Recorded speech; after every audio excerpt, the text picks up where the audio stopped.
धन्यवाद सभापती महोदय। माननीय मंत्री महोदयाचे उत्तर हे समाधानकारक नाही आहे, कारण सभापती महोदय, मागील काही महिन्यात महाराष्ट्रामध्ये विविध शाळांमध्ये मुलींचे विनयभंग तसेच लैंगिक शोषणाच्या काही दुर्दैवी घटना निदर्शनास आल्या। यावर उपाय म्हणून शासनाने 21 ऑगस्ट 2024 रोजीच्या शासन निर्णयानुसार सर्वच शासकीय खाजगी अनुदानित शाळांमध्ये सीसीटीव्ही कॅमेरे बसवणे अनिवार्य केलेले आहेत। याबाबत एवढेच शासनाने नाही तर त्या ठिकाणी शाळांमध्ये सीसीटीव्ही कॅमेरे लावले जाणार नाहीत, त्या शाळांची मान्यताही रद्द केली जाईल अशा प्रकारच्या सूचना निर्गमित केलेल्या आहेत। या बाबतीत मंत्री महोदय, माझा एकच स्पेसिफिक प्रश्न आपल्याला आहे की आपण शासकीय शाळेमध्ये सीसीटीव्ही लावायचं ठरवलेलं आहे, बऱ्याच ठिकाणी लावलेले आहेत, परंतु खाजगी शाळांचा स्वखर्चाने सीसीटीव्ही बसवण्यासाठी आपण या प्रश्नामध्ये उत्तर दिलेलं आहे। या खाजगी शाळांची परिस्थिती अशी आहे की या खाजगी शाळांना उत्पादनच नाही आहे। त्यामुळे सभापती महोदय, या खाजगी शाळा या सीसीटीव्ही कॅमेरे कसे काय बसवतील हा फार मोठा प्रश्न निर्माण झालेला आहे। या शाळांना वेतनेतर अनुदान नाही आहे, या शाळांना फीस घेता येत नाही, इतर भौतिक सुविधा जसे इलेक्ट्रिक बिल असेल, नगरपालिकेचा कर असेल हे भागविणे देखील शक्य आजच्या परिस्थितीमध्ये नाही आहे। त्यामुळे खाजगी शाळांमध्ये सीसीटीव्ही कसे लावू शकतील?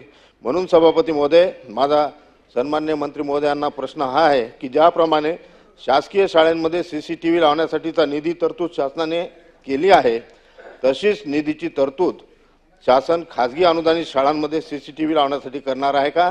कारण की कुठल्याही प्रकारचं उत्पादन या खाजगी शाळांना आजच्या परिस्थितीमध्ये नाही आहे। सभापती महोदय, विद्यार्थ्यांच्या सुरक्षिततेच्या संदर्भामध्ये ज्या ज्या काही बाबींचं आपल्याला नियोजन त्या ठिकाणी करायचं आहे, त्याच्यामधलाच एक भाग म्हणून त्या ठिकाणी सीसीटीव्ही कॅमेरे बसवणे हा एक निर्णय पाठीमागच्या काळामध्ये त्या ठिकाणी झालेला आहे।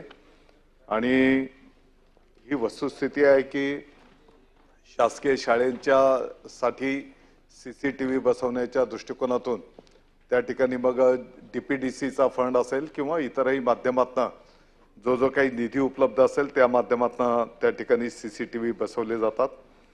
आता माननीय सदस्य महोदयांनी जो काही मुद्दा उपस्थित केला आहे की खाजगी अनुदानित ज्या शाळा आहेत या शाळांमध्ये सीसीटीव्ही बसवण्याच्यासाठी शासनाने अनुदान दिलं पाहिजे। मला वाटतं की ही तर त्या संस्थेची त्या शाळेची जबाबदारी आहे। विद्यार्थ्यांच्या सुरक्षिततेच्या दृष्टिकोनातून हा एक महत्त्वाचा विषय त्या ठिकाणी असल्यामुळे आणि आपण जर बघितलं तर या संदर्भामध्ये मी ब्रीफिंग घेत असताना जेव्हा माहिती घेतली तर साधारणपणे 4 कॅमेरे जर बसवायचे असतील तर एक 30-40 हजार रुपयांचा खर्च त्या ठिकाणी येतो। 8 कॅमेरे जर बसवायचे असतील तर एक 50-60 हजार रुपयांचा खर्च येतो। 16 कॅमेरे जर बसवायचे असतील तर एक 80-90 हजार रुपयाचा खर्च त्या ठिकाणी येतो। आणि म्हणून मला वाटतं की हा काही फार मोठा विषय आहे अशातला काही भाव नाही, परंतु विद्यार्थ्यांची सुरक्षितता ही आपल्याला त्या ठिकाणी निश्चितपणे महत्त्वाची आहे।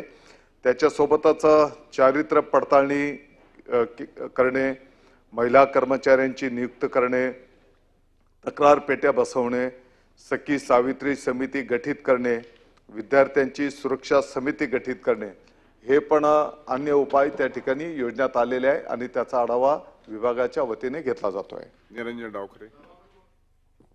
सभापती महोदय, सन्माननीय सदस्य किरण सरनाईक साहेबांनी जो प्रश्न उपस्थित केला तो सीसीटीव्हीच्या संदर्भातला आहे आणि मगाशी मंत्री महोदयांनी सीसीटीव्हीला बसवण्यासाठी साधारणपणे किती खर्च होऊ शकतो याचा आढावा दिला, पण मुळात प्रश्न असा येतो की जो ग्रामीण भागामधला पाड्यावरती ज्या अनुदानित शाळा आहेत किंवा विना अनुदानित शाळा ज्या खाजगी पद्धतीने माध्यमिक असतील, उच्च माध्यमिक असतील, या शाळांना खरंच परवडत नाही या सीसीटीव्हीच्या संदर्भातली प्रोव्हिजन करणं आणि त्याच्यामुळे त्या तिकडे वर्गखोल्यांची दुरुस्ती करायची का सीसीटीव्ही लावायचे हा त्याच्यामध्ये मूलभूत प्रश्न उभा राहतो सभापती महोदय। म्हणून मला मान्य आहे की शासनाला अनुदान देणं या संदर्भातलं की बाबा जसं आपण जिल्हा परिषदच्या शाळांना डीपीडीसी मधनं फंड देता येतो तसं खाजगी अनुदानित शाळांना या संदर्भातलं फंड देता येईल का? तर याच्यामध्ये माझी आपल्याला मंत्री महोदय विनंती आहे की या संदर्भातलं फायनान्समध्ये जर आपण थोडासा पुढाकार घेतला तर निश्चितपणे या संदर्भातला निर्णय होऊ शकतो।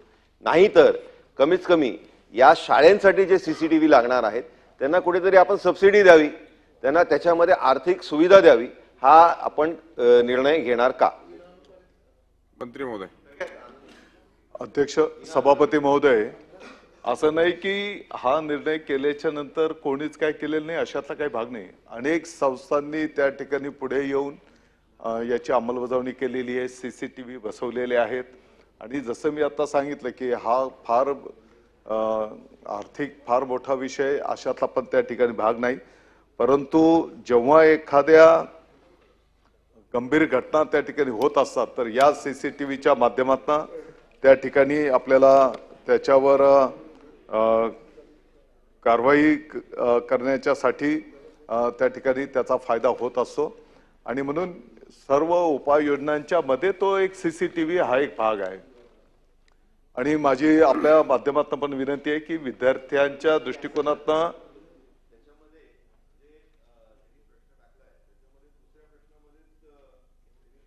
की याच्यामुळे जिल्हा परिषद जळगाव यांनी मान्यता रद्द करण्याचे आदेश दिलेत आणि त्याच्यामध्ये आपण अंशतः खरंही लिहिलंय.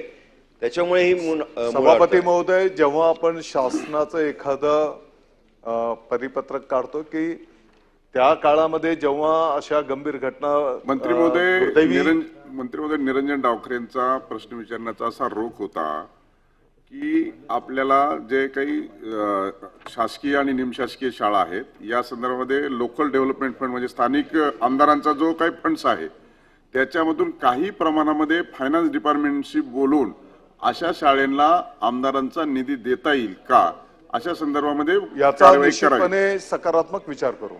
यस, फायनान्स कडे आपण हा विषय घेऊन जाऊ. ते म्हटले. धन्यवाद सभापती महोदय. अतिशय महत्वाचा विषय सहकारी किरणजी सरनाईक यांनी घेतलाय. CCTV मुलांच्या सुरक्षिततेसाठी आहे. शाळांबरोबर ती मैदानांमध्ये सुद्धा CCTV लागणं गरजेचं आहे. यालाच धरून थोडासा पुढचा प्रश्न की मुलांचे, लहान मुलींचे विनयभंग, त्यांच्यावरती अत्याचार हे शाळेमध्ये घडणाऱ्या घटना आहेत ज्याच्याबद्दल पालकांमध्ये अत्यंत भीतीचं आणि घबराटीचं वातावरण आहे. या ठिकाणी क्लास 4चे त्यांचे जे स्टाफ असतो किंवा त्यांच्याकडे मेंटेनन्ससाठी येणारी जी माणसं असतात ही शाळेचे कोणी त्यांचे ते काय म्हणतात त्यांचा स्टाफ नसतो, बाहेरून घेतलं जातं कॉन्ट्रॅक्टवरती आणि हाऊसकीपिंग म्हणा. आणि कॉन्ट्रॅक्टवरती घेतल्यानंतर असल्या कॉन्ट्रॅक्टवर घेतलेल्या लोकांकडनं मुलींचा विनयभंग होणं, त्यांच्यावर लैंगिक अत्याचाराच्या घटना होणं, अशा घटना राज्यामध्ये झालेल्या आहेत. शाळा त्यावेळेला हात झटकते, आमचा यांच्याशी संबंध नाही, ही लोक आमच्या पेरोलवरती नाही असं म्हणून शाळा आणि संस्थाचालक हात झटकतात. मला इथं आवर्जून मंत्री महोदयांना सांगायचं आहे की ज्या वेळेला मूल शाळेत जातं, शाळेच्या गेटमधून बाहेर पडेपर्यंत त्या शाळेची पूर्ण जबाबदारी असते. अशा घटना भविष्यात झाल्या, कुठल्याही संस्थाचालकाला, कुठल्याही शाळेला ही जबाबदारी झटकता येणार नाही. अशा घटना मुंबईत झालेल्या आहेत.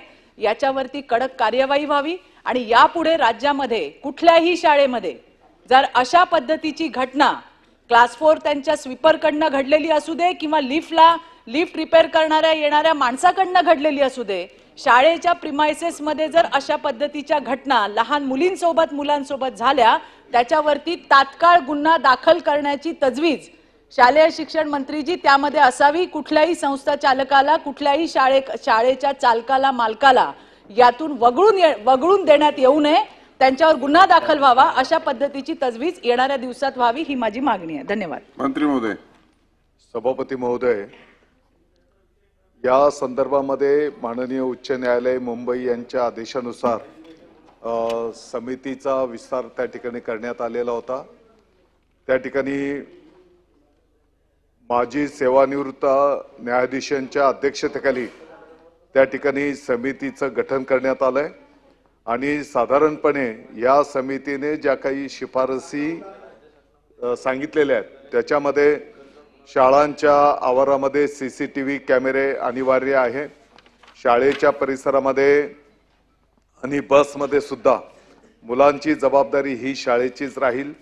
पोलिसांमार्फत शाळेतील कर्मचाऱ्यांची चारित्र्याची पडताळणी करणे, मुलांना चांगला स्पर्श व वाईट स्पर्श, गुड टच बॅड टच यातला फरक ओळखायला शिकवणे, मुलांना सायबर गुन्ह्यांबद्दल जागरूक करणे, 1098 हा टोल फ्री हेल्पलाईन क्रमांक प्रमुख ठिकाणी प्रदर्शित करणे, मुलींच्या स्वच्छतागृहाजवळ महिला कर्मचाऱ्यांची नेमणूक करणे, मुलींसाठी शाळांमध्ये सॅनिटरी पॅड उपलब्ध करून देणे, प्रत्येक शाळेमध्ये तक्रारी बॉक्स व सखी सावित्री समितीची स्थापना करणे, प्रत्येक शाळेमध्ये एक शिक्षकास समुपदेशक म्हणून नेमण्यात येणे, अशा शिफारशी या समितीने पण त्या ठिकाणी केलेल्या आहेत.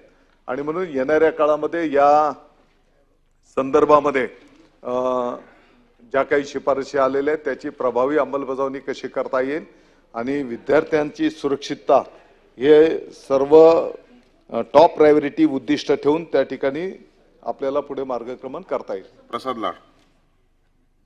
महोदय, खरं तर हा विषय अतिशय गंभीर आणि खऱ्या अर्थाने मुलींच्या सुरक्षेच्या दृष्टीने अतिशय महत्त्वाचा आहे. मंत्री महोदय, या विषयामध्ये मी 2-3 उदाहरणं आपल्याला देतो. आपल्याकडे प्रॉब्लेम असा होतो की जिल्हा परिषदेच्या शाळा आहेत, या शिक्षण विभाग पण बघतं आणि ग्रामविकास विभागाच्या पण अंडर येतं त्याच्या, आणि काही शाळा खाजगी आहेत ज्या शिक्षण विभागाकडे येतात, काही शाळा अनुदानित आहेत, अनुदानित नाही आहेत. यामध्ये शिक्षण संचालक जे असतील किंवा शिक्षण संस्था चालवणारे असतील किंवा सरकारी यंत्रणा चालवणारी लोक असतील, जसं उदाहरण द्यायला गेलं तर समाज कल्याण विभागाच्या वेगळ्या शाळा चालतात, आदिवासी विभागाच्या वेगळ्या शाळा चालतात, ज्याच्यावर आपलं कुठलं नियंत्रण नाही. परंतु ह्यामध्ये प्रत्येक तिकडचा माणूस जो तिकडची शाळा सांभाळतो तो त्याच्या मर्जीने कॅमेरा चालेल की नाही चालेल या व्यवस्था चालवतो. आणि मग त्याची मर्जी अशा पद्धतीतली असते की जेव्हा पाहिजे तेव्हा कॅमेरा चालला, पाहिजे तेव्हा नाही चालला. मग त्यामध्ये चायनीज मेकचे कॅमेरे आले, त्याचा DVR चालत नाही, त्याचं रेकॉर्डिंग 1 महिना राहत नाही. माझं म्हणणं आहे की ह्याच्यामध्ये एकसूत्री आणण्यासाठी मी तुम्हाला 2 उदाहरणं देतो. ओरिसा राज्याने आणि गुजरात सरकारने अशा प्रकारची यंत्रणा त्या ठिकाणी राबवली गेली आहे की ग्रामपंचायत, ग्रामविकास खातं आणि शिक्षण खातं आणि जे तत्सम इतर खाती आहेत यांच्या माध्यमातून ह्या शाळांच्या सुरक्षाची यंत्रणा ग्रामपंचायतीबरोबर कनेक्ट केली आणि प्रत्येक जिल्ह्याच्या ठिकाणी एक कंट्रोल सेंटर रूम तयार केली, जेणेकरून एका जिल्ह्यात समजा 200-400 शाळा आहेत तर त्या 400 शाळाचे CCTV चालतात की नाही चालतात, त्याचं मॉनिटरिंग होतं की नाही होतं, 3 महिन्यांनी त्याचं कंट्रोल होतं की नव्हतं. तर अशा प्रकारच्या यंत्रणा करण्यासाठी मला वाटतं की आपण 2-3 गट मिळून एक अभ्यास गट या 2 राज्यांमध्ये पाठवला पाहिजे. मुलींच्या सुरक्षेची व्यवस्था फार महत्त्वाची आहे, त्यामुळे अशा प्रकारची यंत्रणा आपण उभी करणार का हा पहिला प्रश्न आहे. आणि जर करणार असाल तर त्याची कालमर्यादा किती काळामध्ये करणार? सभापती महोदय, अतिशय चांगली सूचना या ठिकाणी करण्यात आलेली आहे आणि म्हणून इतर राज्यांमध्ये पण या संदर्भातलं जे काही चांगलं कार्य संपन्न झालेलं असेल, ऑलरेडी आपल्या महाराष्ट्रामध्ये पण काही ठिकाणी जिल्हा पातळीवर एक कंट्रोल बॉक्स करून अशा पद्धतीने कॅमेरे लावून त्या ठिकाणी नियोजन केलं गेलेलं आहे.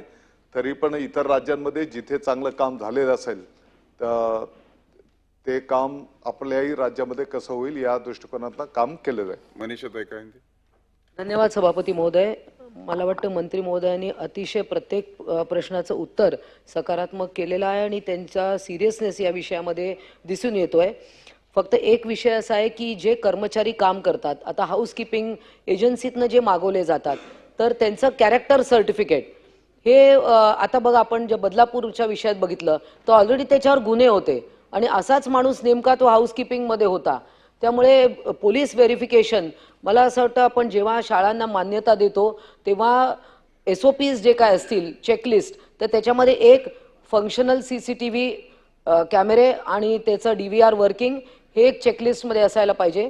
आपण भरारी पथक देखील अधनमधनं पाठवू शकतो आणि कर्मचाऱ्यांचं कॅरेक्टर सर्टिफिकेट, पोलीस व्हेरिफिकेशन हे देखील आपण करणार का कंपल्सरी, मी विचारू इच्छिते.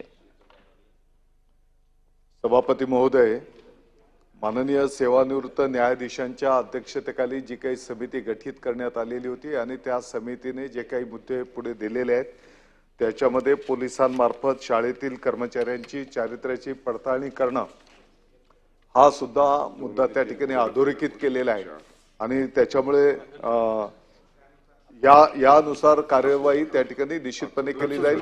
जो काही कर्मचारी असेल, मग लिफ्टवाले असतील, स्वच्छतागृहवाले असतील, वॉचमॅन असतील, या सर्वांचं चारित्र्य पडताळणी करणं ही पोलिसांच्या माध्यमातून करून घेणं ही त्या संस्थेची जबाबदारी, शाळेची जबाबदारी असेल. लास्ट सभापती महोदय, या ठिकाणी अशा प्रकारच्या समित्या नेमल्या जातात, त्याचा अहवाल शासनाला येतो, उपाययोजनाही सुचवल्या जातात, परंतु त्याची अंमलबजावणी होत नाही. सभापती महोदय, माझा स्पेसिफिक प्रश्न आहे की ज्या समितीने जी माननीय न्यायाधीश, निवृत्त न्यायाधीशाच्या अध्यक्षतेखाली समिती गठीत केले आणि त्यांनी ज्या शिफारसी केल्या आहेत त्या शिफारसीची अंमलबजावणी करण्यासंदर्भात काय भूमिका घेतली आहे का? आणि दुसरं, आपण समुपदेशन करण्याची जबाबदारी महिला शिक्षकांवर त्या ठिकाणी दिलीत, तुम्ही जबाबदारी दिलीत आणि तुम्ही हे करावं, परंतु त्याचं अकाउंटेबिलिटी किंवा मूल्यमापन करणारी काही यंत्रणा आहे का? तर अशा संदर्भात काही यंत्रणा आहे का? आणि ते तुम्ही समुपदेशनाच्या जी जबाबदाऱ्या फिक्स केल्या आहेत त्याची अंमलबजावणी होते का? असे दोन प्रश्न आहेत. सभापती महोदय, निश्चितपणे समितीने ज्या काही चांगल्या सूचना त्या ठिकाणी केलेल्या आहेत याची प्रभावी अंमलबजावणी झाली पाहिजे आणि त्याची अकाउंटेबिलिटी पण त्या ठिकाणी झाली पाहिजे. या संदर्भामध्ये विभाग त्या ठिकाणी लक्ष घालेल. आपण बऱ्याचदा पाहतो की काही गोष्टी कागदावरच राहतात.